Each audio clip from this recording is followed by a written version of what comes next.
talk about these threats with Tom Fuentes. He is a CNN law enforcement analyst and former assistant director of the FBI, and John Matthews, former Dallas police officer and author of Mass Shootings: 6 Steps to Survival. John, I want to start with you here because you say you've seen a surge in these threats against police officers. In your view, when did the rise start and why? What's behind this? Well, not only have we seen a surge in threats against officers, we've seen a surge in ambush attacks against officers. For the last 4 or 5 years, those numbers have been increasing at a disturbing rate. This year alone, through the first 3 quarters of 2014, the ambush death of police officers in the line of duty was the leading cause of firearms-related death. That's very, very disturbing. We're losing officers being attacked and murdered, eating lunch, sitting in their squad car, and responding to calls for service. And unfortunately, it looks like the fourth quarter 2014, ambush attacks are going to be the leading cause of firearms-related deaths. That's very disturbing to us in law enforcement. And Tom, I know before you were with the FBI, you were a street cop. You worked the streets, so you have a lot of experience in that field. Have you ever seen an anti-police sentiment as strong as this in your experience? No, Pamela. When I was an officer in the 70s, there was a great deal of anti-police, anti-military sentiment in the U.S. It was the height of the Vietnam War protests, and we were called pigs, so there was a lot of that. But I think that the ambush and targeting of police officers, as mentioned, is at an all-time high, and we didn't have that before. And we know with the 2 officers, the 2 NYPD officers that were killed, they were just sitting in their car. So with these type of attacks on the rise, John, what can cops do to protect themselves? Well, we've got to stay more vigilant. We have to know that it's not just responding to calls for service anymore. Usually when you get a call from that police dispatcher, it kind of, ups your adrenaline level. You're on high alert. You get to the call and you're paying attention to everything. But now, anytime you don that uniform, you put that badge on your chest, you go out there to serve the public, you got to know that you could be a potential target. So like I said, whether you're eating in a restaurant, just having lunch, or sitting with your partner in the squad car, you've got to constantly be aware of your surroundings. You've got to work with your partners to watch the people around you, and we've got to stay vigilant to keep alive to serve the public.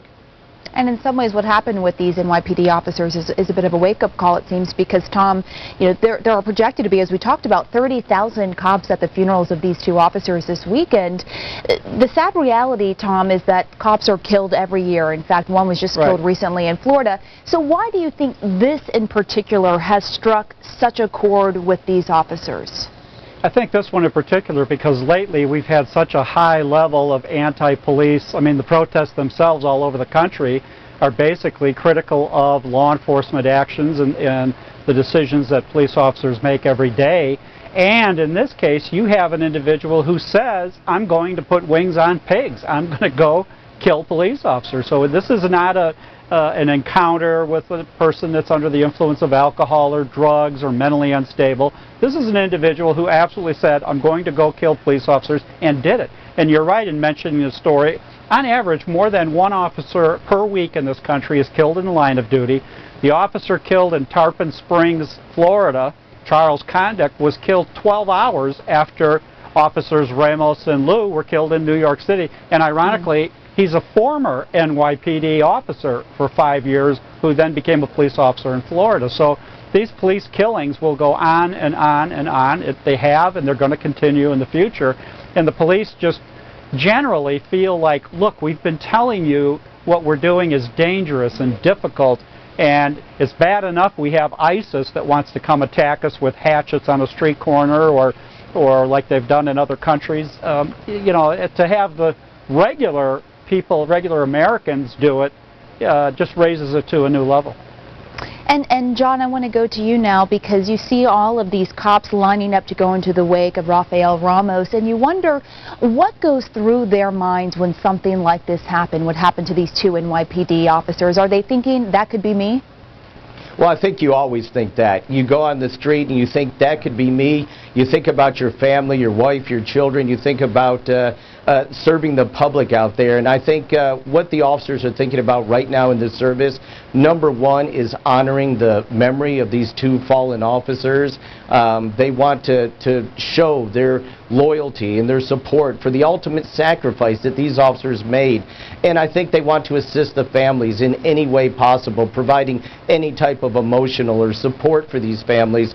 It's terrible, I mean, during the holiday season to lose a family member, to lose an officer and have them killed in the line of duty. These officers are really taking this seriously. And Pamela, we've lost 124 officers so far this year.